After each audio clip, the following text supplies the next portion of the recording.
सुधा तृषा नित्य तृप्तता क्रिया चित्सता सोय झाले. कोणतं अन्न? सदन्न, चांगलं अन्न. बरं का, अन्नावर बरंच काय. म्हणून ते सदन्न सेविता, चांगलं अन्न कुणाच्या? जनकाच्या घरचं आहे, त्याच्या राजवाड्यातलं आहे. आणि ते सेवन केल्याच्या नंतर काय आनंदाला पारावर आहे.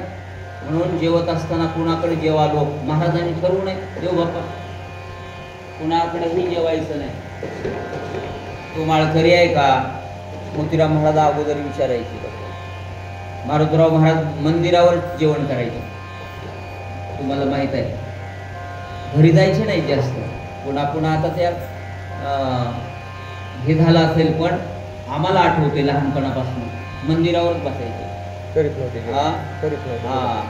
मंदिराशिवाय जायचीच नाहीत माय कुठं.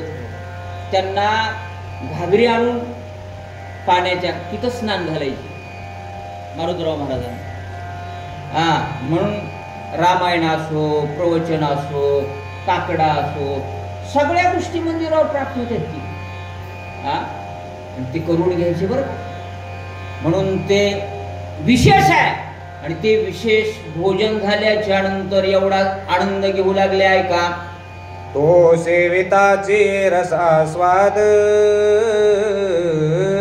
रसने माझे निजानंद उदरी कोंदला परमानंद सभाये स्वानंद रसास्वादी. त्या पंक्तीनं, त्या भोजनानं परमानंद निर्माण झाला. उदरी आतमध्ये गेल्याच्या नंतर आनंदच आनंद निर्माण झाला. आणि म्हणून एवढा आनंद निर्माण झाला महाराज की भजनाला सुद्धा जे जे कार्य करायचे ना त्याला काय लागतं? अन्न लागतंच महाराज. आणि म्हणून एवढा आनंद निर्माण झाला. भोजन घेतलं, परशुरामांनी घेतलं, ऋषींनी घेतलं. पुन्हा काय केलं? ऐसे करिता भोजन मने मनचे उन्मन समाधीचे समाधान अन्नची चैतन्य स्वय झाले. अन्नची चैतन्य स्वय झाले. चेतना देत अन्न. मन जे आहे ना दुसरीकडे जात नाही चांगलं अन्न खाल्ल्याच्या नंतर. म्हणून पांडुरंगाला आपण सकाळी सकाळी म्हणतो काय नामदेवराय म्हणायचे, त्या आळवणीच करायचे.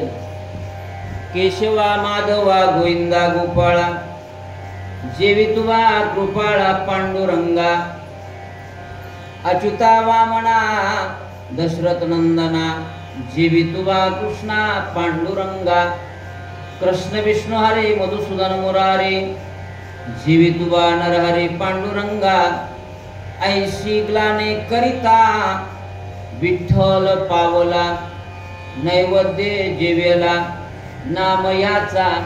कशासाठी आहे? देवानं हे नैवेद्य स्वीकारावा म्हणून एवढा एकंदरी स्वीकार केला. सदान्न घेतलं, चांगलं अन्न घेतलं. आपल्याकडे म्हटले ना, जैसे अन्न खाय तैसी होय बुद्धी. जसं अन्न खाल ना तशी बुद्धी बनत असते. काय केलं ऐका. सकळ साधनेशी वरील वन तव तृप्ती झाली संपूर्ण. श्रीरामाचे पंक्ती सजे भोजन अपूर्णपण असेना. इथं अपूर्णपण असेना. सगळं भोजन झालं. भोजनामध्ये सगळ्यात महत्वाचं आहे लवण म्हणजे मीठ. आपण पुन्हा पुन्हा मागून घेतो ना, अर्थ एवढं आण बरं, फोडणी चांगली दिली, सगळं झालंय, पण काय कमी आहे. आणि ते एकंदरीत दिलं. आणि दिल्याच्या नंतर त्या काळात पद्धत होती, आता नाही. काय काय विड्या दिल्या म्हणजे पानं दिले, काय काय केलं ऐका. या परे स्वय तृप्त झाले स्वयचे संसारा अंचवले. तृप्ती सुखे सुखे झाले स्वस्थ राहिले स्वस्थानी. इकडली आठवणच राहील नाही. स्वस्थ राहिले स्वस्थानी. संसारा अंचवले, संसाराचं ध्यानच नाही. जे पंढरपूरला वारीमध्ये जातात ना, खऱ्या वारकऱ्यांना काय इकडली आठवण नसते. माऊले माऊले माऊले सदोदित नामस्मरण किंवा संसारामध्ये एकंदरीत जे राहिलेत ना त्यांना सुद्धा आठवण नाही. जनकाच्याच नगरीत राहू वाटू लागलं. काय परशुरामाला राहू वाट लागलं, ऋषींना राहू वाट लागलं. काय राजा असेल ऐका. फळाशा फोडो निया फोडी, वासना शिरा काढोनी बुडी, शांती परिपक्वा पानाची विडी, स्वलीला तोंडी घातली. जनकांनी एवढा सत्कार केला. काय केला? जेवण झाल्याच्या नंतर विडा देण्याची पद्धत होती बरं का, पान देण्याची पद्धत होती. शिरा काढोनी, त्या पानाच्या शिरा काढावं लागतात म्हणून आपल्याकडे फोडण्याची पद्धत आहे ना. त्या काढल्याच्या नंतर त्याला चुना लावा लागतो. चुना लावला महाराज, नवे नवे त्याला एकंदरीत पुढे कात कसा कसा टाकला, कशा विड्या दिल्या, सत्कार केला जनकांनी. ऐका. जाळून अहंकार कठीणपणा, हो सोहम गाळी व शुद्ध चुना, लागोनी शांती परिपक्व पाना, तांबूल स्वादना सुस्वादू. तांबूल स्वादना सुस्वादू या पद्धतीने बनवलं पाहिजे. उगा लग्नातल्या वेळी नाही. अहमपणा काढला की मग सोहमपणाचा काय येतंय? शुद्ध चुना. चुना लावल्याशिवाय, काट टाकल्याशिवाय त्या पानाला व्यवस्थितपणा येत नाही किंवा रंगत नाही ते माय. म्हणून पान खाल्लं पाहिजे बरं का. मी खात नाही म्हणायचं, त्यानं रक्त शुद्धी होते. पहिले लोक का खात होते, आता आपण कुठे हे पुढे चाललंय, खालो हे सोडून द्या. पण पान प्रत्येक रामचंद्र प्रभूंच्या काळापासनं ते आताही पश्चिम महाराष्ट्रामध्ये प्रत्येकाकडे बटवे आहेत. शुद्ध होते बरं का रक्त. त्याच्यासाठी चुना, कात आणि लावला. सत्कारासाठी जनकांनी परशुरामांना, ऋषी मंडळींना दिलं. महाराज घ्या म्हटले, हे आमचा भोजन केलंय तुम्ही, एवढं सत्कार घ्या ना. सर्व सारांचे निज सार, हो तेची सेविती खदीर सार, श्रीरंग रंगाकार, अति पवित्र तांबूल. अति पवित्र तांबूल. रंग यायचा असेल, होय श्रीरंगे रंगला रे. रंग यायचा असेल तर काय लागतंय? रंगी रंगे रे श्रीरंग, कात लागतो. कात असल्याशिवाय ते रंगत नाही. तेही टाकला. जनकांनी एवढा सत्कार केला. आणि सत्कार केल्याच्या नंतर सगळे बसलेत. आता भोजन केल्याच्या नंतर कोण? परशुराम बसलेत, ऋषी मंडळी बसलेत. काय काय केलं? अर्पिले सुमन चंदन, दीपावली निरांजन, येतोक्त करिता पूजन, सुख संपन्न भार्गव. एवढा रागिष्ट भार्गव परशुराम. सुख संपूर्ण भार्गव, सुख वाटलं. एवढं भोजन दिलं, आदरातिथ्य केलं, सुमन पूजन केलं, निरांजन आरत्या ओवाळल्या. महाराज कोणत्या आरत्या? हे सगळं जे आहे ना माय, कशासाठी आहे? देवाला आळवण्यासाठी आहे. एवढं सुंदर एकंदरीत फुला पुष्पांचा वृषाव, स्वर्गी होण देव करिता ते. मौलींचा सत्कार करतात ना आता.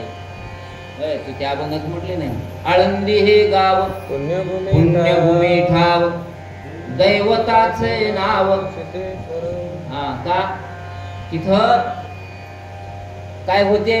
विमानाची दाटी, पुष्पांचा वर्षाव, स्वर्गी होऊन देव करिता ते. नामा म्हणे तया, चला तया ठाया, विश्रांती घ्यावया म्हणून आजही सत्कार होतो महाराज. चांगल्या माणसाचा सत्कार होतो. एवढे जे हरकत असतात ना, कशासाठी आहेत फुलं? मग त्या व्यक्तीचा व्यवसाय चालला पाहिजे. जे फुलं विकणार आहे त्याचाही व्यवसाय चालला पाहिजे ना. हे उलाढाल काय, हे गणपती काय, थोडं बाजूला गेलो, हे उत्सव काय देवबाप्पा, ही आपली अर्थव्यवस्था ही कशी आहे, चलनामध्ये आले पाहिजेत ना पैसे. याच्यासाठी ही उत्सव आहेत. त्या उत्सवातनं काहीतरी घ्यायचंय माय, त्या गणेशाकडनं काही घ्यायचंय. हे हार विकतात, अनेक गोष्टी विकतात, अनेकांना कामं लागतात, अनेक त्याच्यामध्ये इन्व्हॉल्व होतात ना, अनेकांच्या भेटीगाठी होतात. त्याच्यासाठी त्योहार आहे. लक्ष्मी असो, हिंदू धर्मामध्ये बरं आहे ते सगळं. पण आम्ही आता नावं ठेवायला लागलो. नावं ठेवत देऊ नका. तुम्हाला नाही झालं ना, हरकत नाही, गप्प तरी बसा ना. म्हणून एवढा सत्कार केला, आदरातिथ्य केलं. आणि काय केलं मग? परशुरामाचा निज मेढा, सीतेने सोय करुनी घोडा, सीताचा करुनी ओढा, बाणाचा गाडा जाना केला. आणि म्हणून ज्या परशुरामांनी तो बाण दिला होता पणासाठी, त्या पाहिलं बर का, सीताईनं त्या बाणाचं काय केलंय? घोडा केलाय. लेकराला काय लागलंय? लेकरच लेकर असेल. चला रे चला. सीताई त्या राजवाड्यामध्ये त्या बाणावर बसून घोडा निघू लागल्या. महाराज निघत असताना पाहिलं, अर म्हटले, काय बघितलं?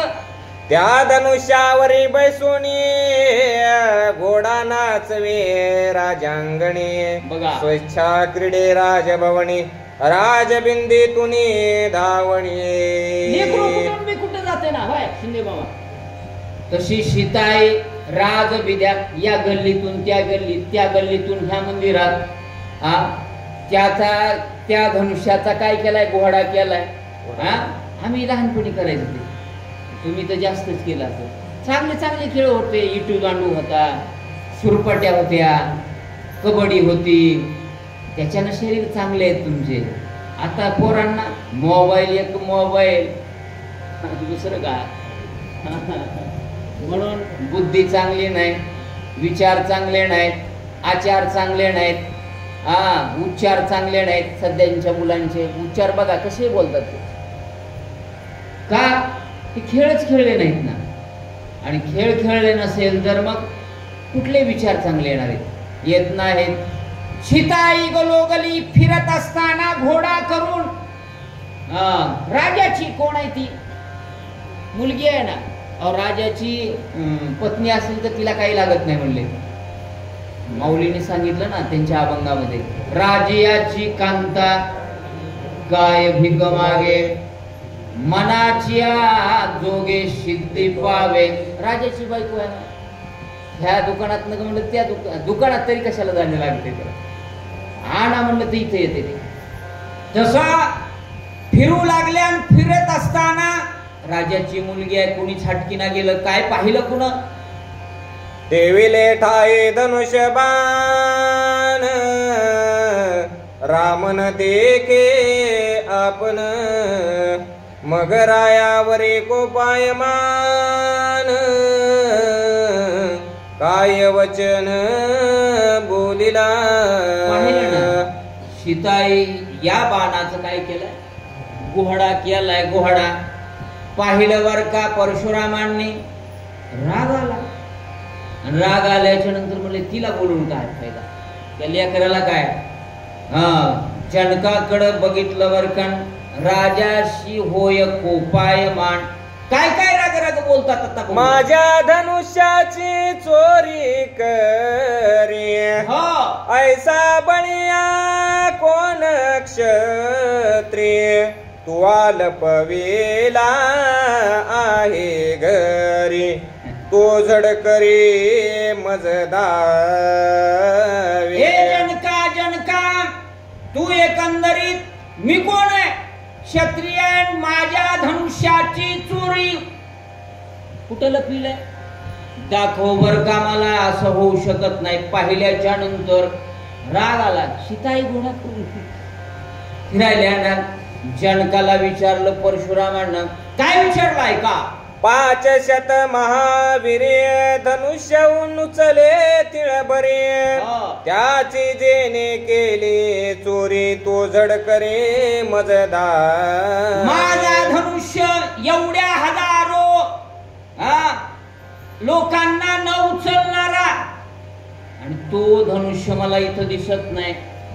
कुठं ठेवलाय, कुठं नेहलाय, ज्या अर्थी दिसत नाही तेव्हा तुम्हाला विचारणं माझं काम आहे.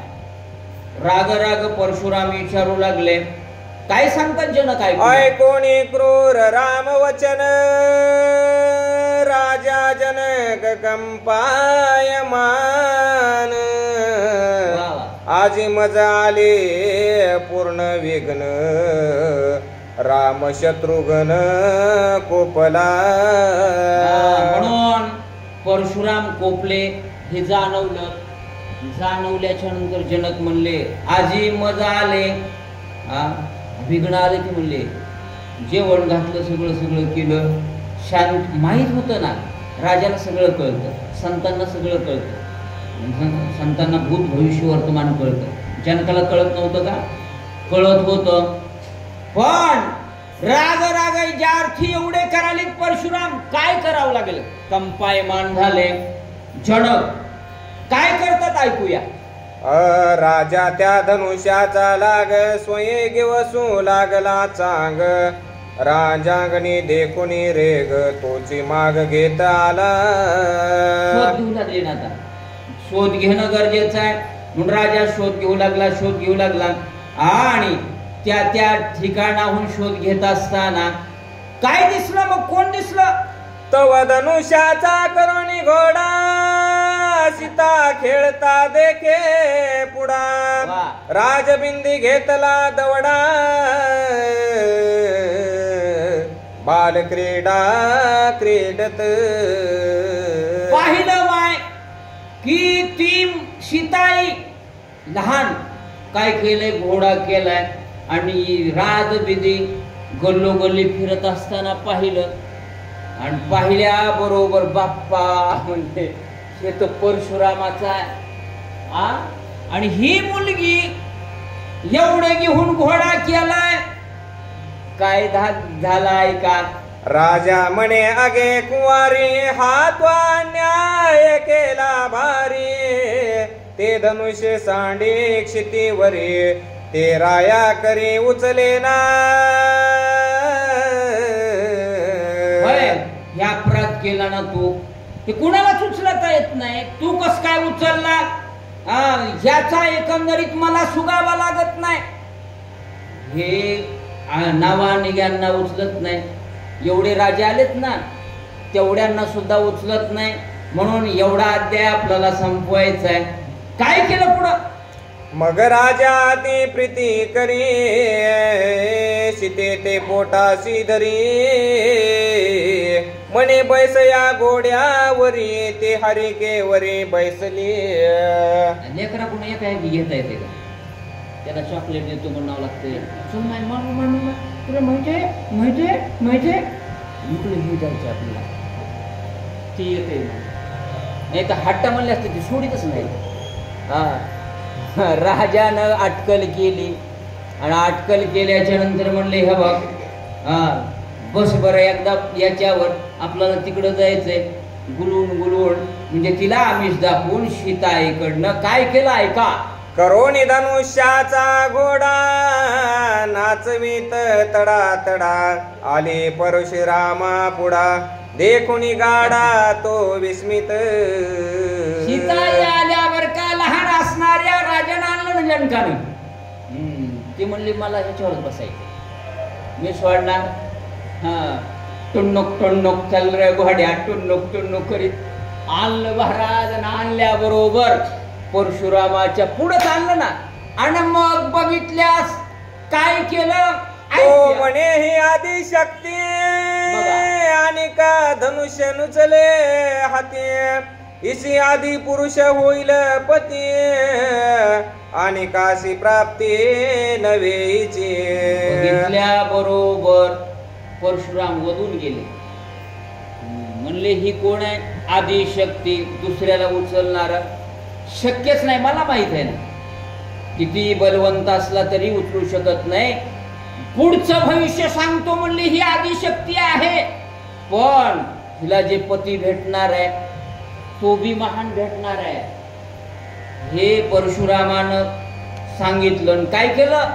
राम मरायाशी पुषे विचार, इसी कोण नेमिला वर, तो म्हणे नाही केला निर्धार, इचे स्वयंवर करणे आहे.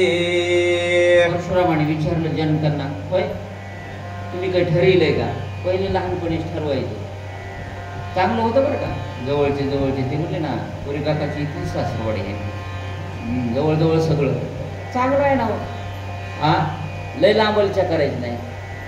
धर्माबादला का होतं? आता तुम्हाला रेल्वे आहे समजा, पश्चिम महाराष्ट्रात का होतं? जवळच करायचं. जवळचेच करत होते, नात्यातले नात्यात. कुंकू लावायचं ते तुम्हाला माहित आहे. पाळण्याला कुंकू. इकडली आवडली ना, हो तुला मुलगी झाली ना, तुझी मुलगी मी केली. हा, राजाला विचारलं ही मुलगी एवढं भविष्य दिसालय तर वर शोधलाय का? ते म्हणले नाही, मी पण केलाय, स्वयंवर ठेवा. मग काय म्हटले? परशुराम म्हणे रायासी स्वयंवर करणे